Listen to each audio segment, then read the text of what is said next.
अस्सलामुअलैकुम, मैं हूं इरफान समूर। दोस्तों, वही हुआ जिसकी तवक्को की जा रही थी। मैंने कहा था ना कि ये कंपनी बन तो जाएगी लेकिन चल नहीं सकेगी। बिल्कुल वैसा ही हुआ है।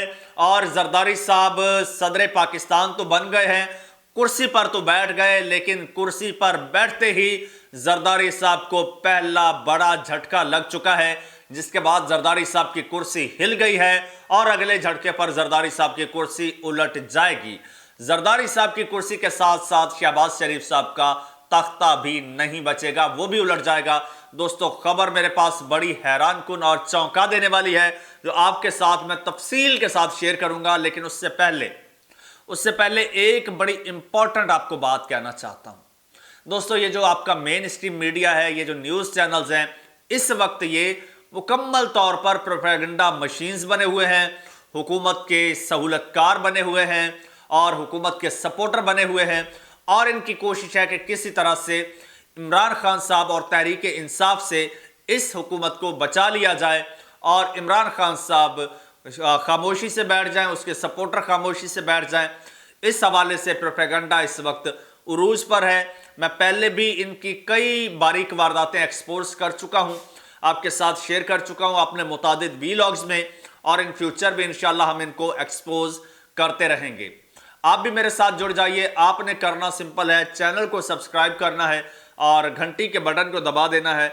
इस तरह आप भी मेरे साथ जुड़ जाएंगे। दोस्तों, ये हुकूमत बन गई, ये कंपनी बन गई, लेकिन ये कंपनी चलने वाली नहीं। मैं डे वन से एक मुहावरा आपको सुना रहा हूं कि चोर चोरी करते वक्त इकट्ठे हो भी जाएं तो माल तकसीम करते वक्त लड़ पड़ते हैं। तो इस कंपनी का जो हाल है वो भी इस मुहावरे से कोई मुख्तलिफ नहीं है। ये हुसूल इक़्तिदार के लिए इकट्ठे तो हो गए, इन्होंने वोट भी दे दिए एक दूसरे को, हुकूमत भी बना ली, लेकिन इक़्तिदार के जो है वो तकसीम इक़्तिदार के वक्त अब ये लड़ पड़े हैं। दोस्तों, जरदारी साहब पहले शहबाज शरीफ साहब वज़ीर आज़म बने, उसके बाद जरदारी साहब, बड़ी कमिटमेंट्स हुई, इनकी आपस में बड़ी सियासत हुई और इनकी आपस की सियासत, आपस की मुनाफकत, धोखाधड़ी इनको ले डूबी है। दोस्तों, अब एमक्यूएम का वोट बड़ा इंपॉर्टेंट था। एमक्यूएम ने अब झटका दिया है जरदारी साहब को, और ऐसा झटका दिया है जरदारी साहब को कि जरदारी साहब अब उठ नहीं सकेंगे। दोस्तों, एमक्यूएम का वोट जो है वो जरदारी साहब के लिए बहुत मानी रखता था। एमक्यूएम अगर जरदारी साहब को वोट ना देती तो आज महमूद खान अचकजई जो है वो सदर पाकिस्तान बन जाते। लेकिन सदर बनने के लिए जरदारी साहब ने बड़े बड़े बुलंदो बांग दावे कर दिए और वादे कर दिए, हर हद तक चले गए कि एक दफा मैं सदारत की कुर्सी पर बैठ जाऊं। जरदारी साहब को यह शायद नहीं पता था कि जिस कुर्सी पर आप बैठ सकते हैं उस कुर्सी से आपको उतारा भी जा सकता है। खैर दोस्तों, जरदारी साहब कुर्सी पर बैठ गए, एमक्यूएम के साथ कमिटमेंट्स कर ली, और एमक्यूएम पहले मान नहीं रही थी, फिर उनको जनाब एमक्यूएम जो है उसको मनाया गया। आपको पता है जिस तरह से मनाया गया, और जिस तरह से पहले पीटीआई के साथ जब एमक्यूएम थी तब उनको जब छुड़ाया गया, उसी तरह से अब मनाया गया है। उस पे आते हैं, लेकिन चलो पीटीआई की बात आई है तो आपको बताता चलूँ कि जब पीटीआई को एमक्यूएम ने छोड़ा था, उस हवाले से मुबैना तौर पर खालिद मकबूल सिद्दीकी जो कि एमक्यूएम के कन्वीनियर हैं, यानी कि लीडर हैं, हेड हैं, उनकी एक ऑडियो लीक हुई है। वो ऑडियो इस वक्त उसने तहलका मचाया हुआ है।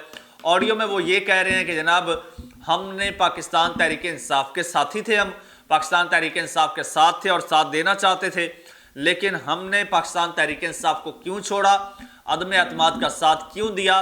वो इसलिए दिया कि अगर हम पाकिस्तान तहरीक इंसाफ को ना छोड़ते, पाकिस्तान तहरीक इंसाफ के खिलाफ वोट ना करते, तो हमारे 100 बंदे गायब हो जाते। वो कहते हैं हमने अपने 100 बंदे गायब नहीं करने थे, ऐसी जमहूरियत हमें नहीं चाहिए कि जमहूरियत की खातिर अपने 100 बंदे गायब कर दें। ये ऑडियो लीक हुई है, जिसके बाद आप सब वाजे हो जाता है कि हुकूमत किस तरह से गिराई गई, और पहले जो खान साहब इल्जामात लगाते थे कोई अब शक नहीं रह जाता। तो एमक्यूएम अब भी बड़ा स्मार्टली खेल रही है। एमक्यूएम जरदारी साहब के साथ नहीं मिल रही थी, और ना मिलने की वजह यह है कि एमक्यूएम ने कुछ मुतालबात रखे थे सामने। कुछ मुतालबात जो थे वो शहबाज शरीफ साहब के करने के थे, कुछ मुतालबात जरदारी साहब के फुलफिल करने के थे। अपना शहबाज शरीफ साहब ने तो पूरे कर दिए, वजारतें जो उन्होंने डिमांड की, जरदारी साहब ने वजारतें दे दी, लेकिन जो सिंध में मुतालबा उन्होंने रख दिया है दोस्तों, वो जरदारी साहब ने हामी भी भर ली है। पहले जरदारी साहब ने साफ इनकार किया, जवाब दिया, और फिर जब जरदारी साहब ने देखा कि इनके वोटों के बगैर जो है वो मैं सदर नहीं बन सकता, फिर जरदारी साहब ने हामी भर ली, ठीक है आपका मुतालबा माना जाएगा। और जो दोस्तों वो जो मुतालबा है वो जरदारी साहब की लाइफ लाइन है, वो पीपल्स पार्टी की सिंध में लाइफ लाइन है। जरदारी साहब उल्टे लटक जाएंगे, मर जाएंगे, लेकिन वो मुतालबा पूरा नहीं करेंगे। वो मुतालबा क्या है वो भी मैं आपके सामने रख देता हूं। वो मुतालबा ये है दोस्तों, एमक्यूएम जो है, एमक्यूएम कहती है कि सिंध में लोकल गवर्नमेंट सिस्टम जो है उसको स्ट्रेंथन किया जाए, यानी जो बल्दियाती निज़ाम है उसको स्ट्रेंथन किया जाए, उसको इख्तियारात दिए जाएं। उसको इख्तियारात देने का मतलब है कि जो सूबाई हुकूमत है उसके इख्तियारात कम करना, यानी जरदारी साहब की हुकूमत के इख्तियारात कम करके एमक्यूएम को दिए जाएं। तो ये जरदारी साहब को किसी सूरत मंजूर नहीं है, जरदारी साहब किसी सूरत नहीं मानेंगे।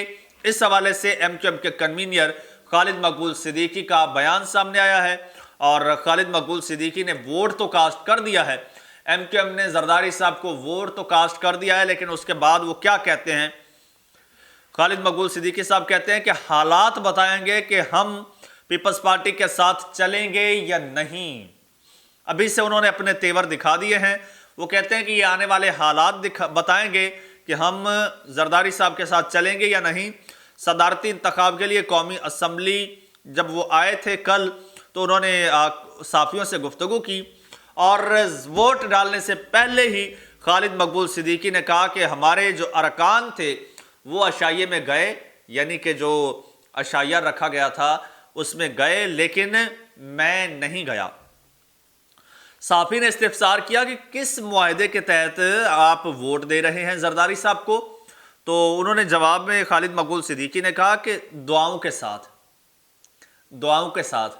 अब दुआओं को भी आप समझते हैं, तो दुआओं का टेलीफोन आया, और दुआओं के फ़ोन पर फिर इनको यकीन दहानी भी करवाई गई, और फिर दुआओं के सहारे ये चल कर आ भी गए, और फिर दुआओं के सहारे इन्होंने वोट भी कास्ट कर दिया। अच्छा, वो कहते हैं जी दुआओं के साथ, इस उम्मीद के साथ कि हुक्मरान तमाम पाकिस्तानियों को बराबर समझेंगे। खालिद मकबूल सिद्दीकी ने कहा कि इख्तलाफात तो सियासत में होते हैं, हमारे मुतालबात की राह में यह जागीरदाराना जमहूरियत रुकावट है, जागीरदाना जमहूरियत रुकावट है। जरदारी साहब के इख्तियारात रुकावट हैं, और सिंध गवर्नमेंट के जो इख्तियारात हैं वो रुकावट हैं। ये इख्तियारात कम करना चाहती है एमक्यूएम, और बल्दियाती जो इख्तियारात हैं उनमें इजाफा चाहती है। वो कहते हैं कि हालात बताएंगे कि हम पीपल्स पार्टी के साथ चलेंगे या नहीं। अगर हमारे साथ धोखा हुआ तो हम भी तैयारी कर रहे हैं, हम जमहूरियत के साथ धोखा नहीं होने देंगे। दोस्तों, ये जो लाइन है आखिरी, ये इस पूरे आज के वीलॉग का, पूरे डिस्कशन का ये क्रक्स है, ये उसका निचोड़ है, लुब्बे लुबाब है। वो कहते हैं बड़ी मानी खेज बात है। वो कहते हैं अगर हमारे साथ धोखा हुआ तो हम भी तैयारी कर रहे हैं, हम जमहूरियत के साथ धोखा नहीं होने देंगे। अब धोखा क्या है? धोखा यही है कि जो उन्हें कमिटमेंट दी गई है कि सिंध में बल्दियाती जो इख्तियारात हैं उनमें इजाफा किया जाएगा, लेकिन जरदारी साहब के लिए आपको जिस तरह से मैंने बताया लाइफ लाइन है, कुछ भी हो जाए जरदारी साहब वो नहीं करेंगे। जब नहीं करेंगे तो एमक्यूएम जरदारी साहब के खिलाफ हो जाएगी। जब जरदारी साहब के खिलाफ होगी तो जरदारी साहब धड़म से गिर जाएंगे। जब जरदारी साहब गिरेंगे तो जरदारी साहब अकेले नहीं डूबेंगे, शहबाज शरीफ साहब को भी साथ ले डूबेंगे। दोस्तों, ये बहुत बड़ा चैलेंज अभी से जरदारी साहब के लिए खड़ा हो गया है, और ये हुकूमत जब तक चलेगी, जितने दिन चलेगी, ये एक दूसरे को ब्लैकमेल करते रहेंगे। एमक्यूएम जरदारी साहब को ब्लैकमेल करती रहेगी, और जरदारी साहब जो हैं वो शहबाज शरीफ साहब को ब्लैकमेल करते रहेंगे। तो ये एक दूसरे को ब्लैकमेल करते रहेंगे, एक दूसरे से ब्लैकमेल होते रहेंगे। ये हुकूमत स्मूथली चलने वाली नहीं है, और इसी तरह से ये हुकूमत अपने बोझ तले खुद ही दब जाएगी। दोस्तों, कमेंट सेक्शन आपके लिए है, इसमें अपनी राय का इज़हार कीजिए, चैनल को सब्सक्राइब कर लीजिए और मुझे इजाज़त दीजिए। अल्लाह हाफिज़।